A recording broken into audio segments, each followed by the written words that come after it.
or 7, she was a picky eater. And there were a lot of things she would not eat or drink.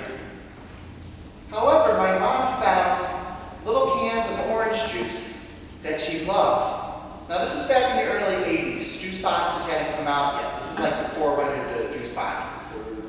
So about 6 ounces, and it came in a 6-pack, like a 6-pack of soda would come in.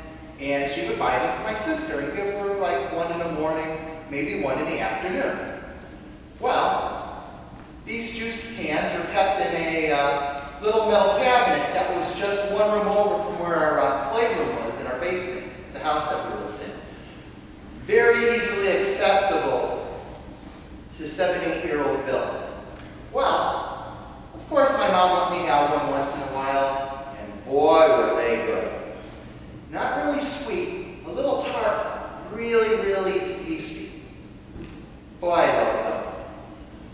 Well, I started to really like them. And I can remember one afternoon, I was downstairs playing in the playroom and decided I was going to go over in the next room and help myself to one. Well, I helped myself to another one. And then another, and then another. And before I knew it, I had helped myself to 3 6-packs of this orange juice. Now I did the math when I was preparing for today and figured out I drank 108 ounces of orange juice in about an hour. Well, my mother wasn't too happy about that afterwards. And now I don't remember what all that juice did to me, but I'm thinking I'm probably suppressing that memory for a reason. I don't think I felt too good afterwards. Why would sweet little Billy, 7, 8 years old, drink 18 cans of orange juice in one sitting?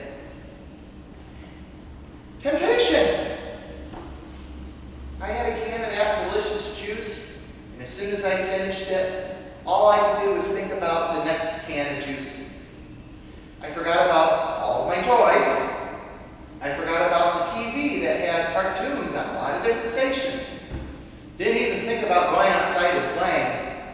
That day I had to have that next can of juice. It was just so tasty and good. Well, sadly, I didn't think about what I did and was doing by drinking all that juice. I didn't think about the fact that I was making myself sick. I didn't think about the money that my parents were spending to buy this juice, because I'm sure it wasn't cheap. And it was at a time where there wasn't a lot of extra money in the house. Of course, I forgot about my poor little sister, who, due to her any number of reasons, wasn't going to have the yummy juice that was one of the few sources of vitamin C she was getting in her diet. I became so focused on what I wanted that I forgot about what would happen if I gave in again and again and again to temptation. A piece of candy or a can of juice never hurt anybody. But let's think about what too much temptation can do. Jesus offers us a prime example in our gospel lesson this morning from Mark about how dangerous of a thing temptation can be. Let's start by taking a look. We join Mark's gospel this morning at a major turning point in Jesus' ministry. Mark's gospel, all 16 chapters of it, hinge on our lesson today. Everything in Mark's gospel leading up to Peter's great confession was all about leading up to Peter's great confession. Everything that would come afterwards was focusing on Jesus' final fateful trip to Jerusalem to meet his passion, death, and resurrection. Jesus had gotten very popular. His miracles, his teaching, his preaching, the feeding of thousands, the walking on water, the healing of those who were plagued with demons or with long-term illnesses, were very well known in Galilee. People were talking about Jesus all the time. And people were wondering, who is he? Where did he come from? What is he all about? Who can do such amazing works and say such amazing and profound teachings? So people, like people do, they were talking. Rumors were spreading, and people were trying to figure out, who is this Jesus of Nazareth? So this day, Jesus asks his disciples, who are the people saying that I am? Some of the answers were John the Baptist.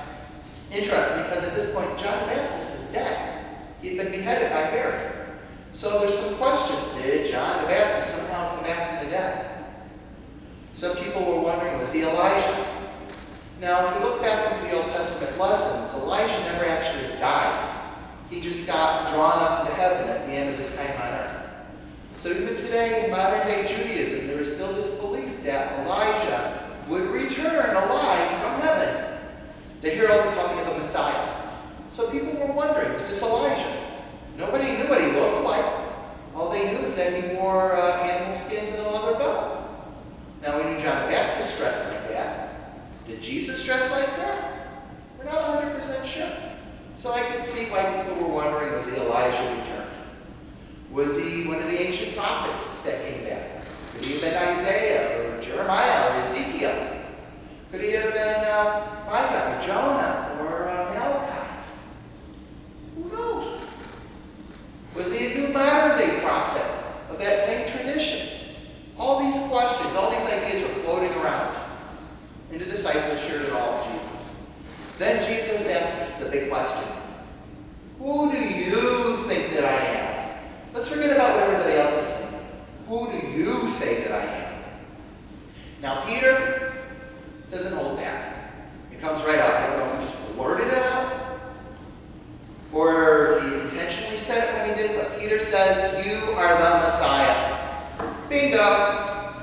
The great confession. He is the first one to say among the group, you are the Son of God. You are the Savior. You are the anointed one that we've been waiting for since the time of Moses and before.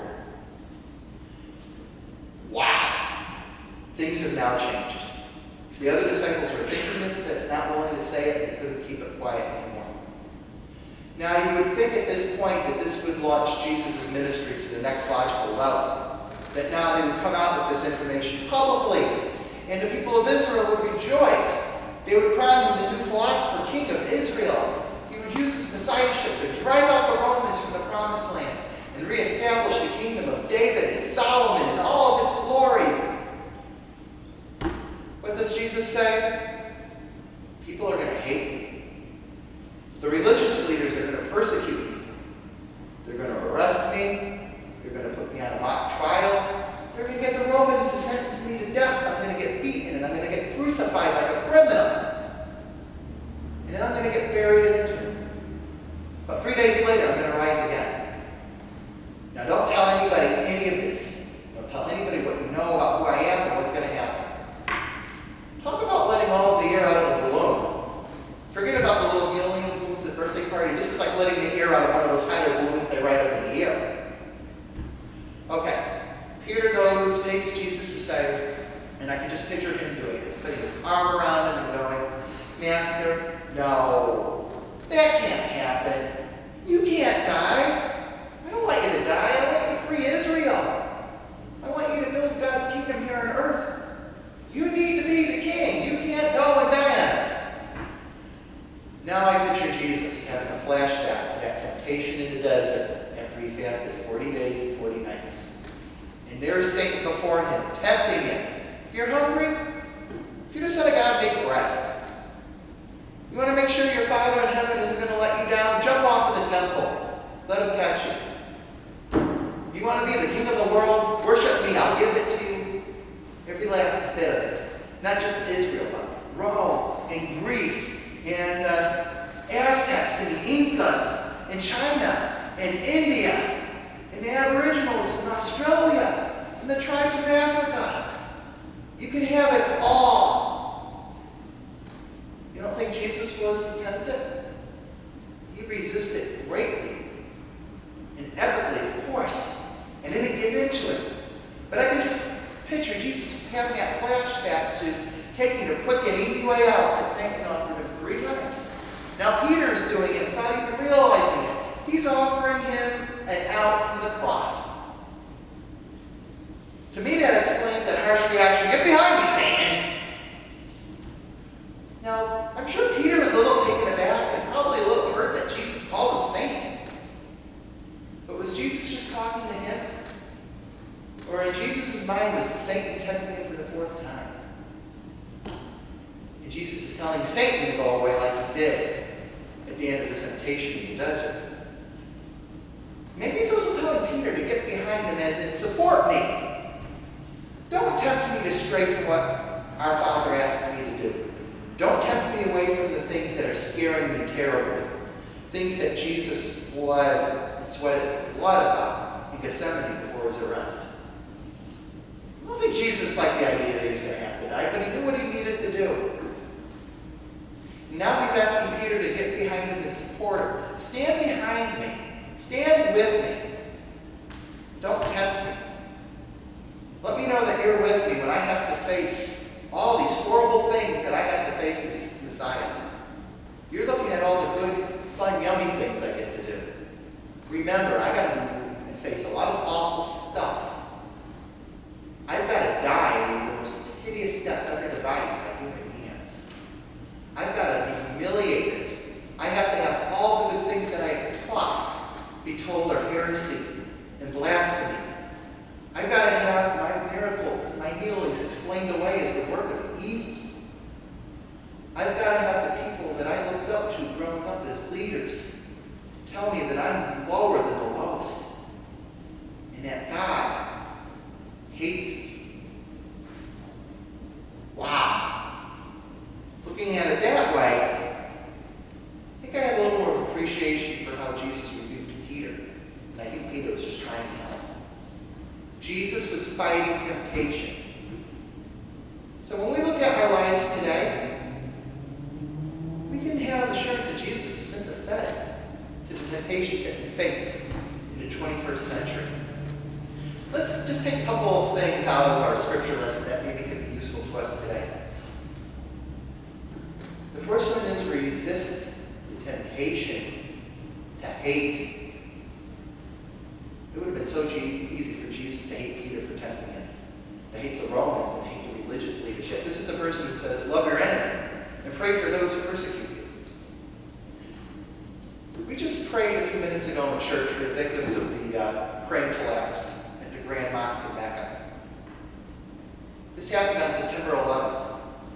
Over the weekend, I was hearing on the news and reading on various news sources and on Facebook individuals talking about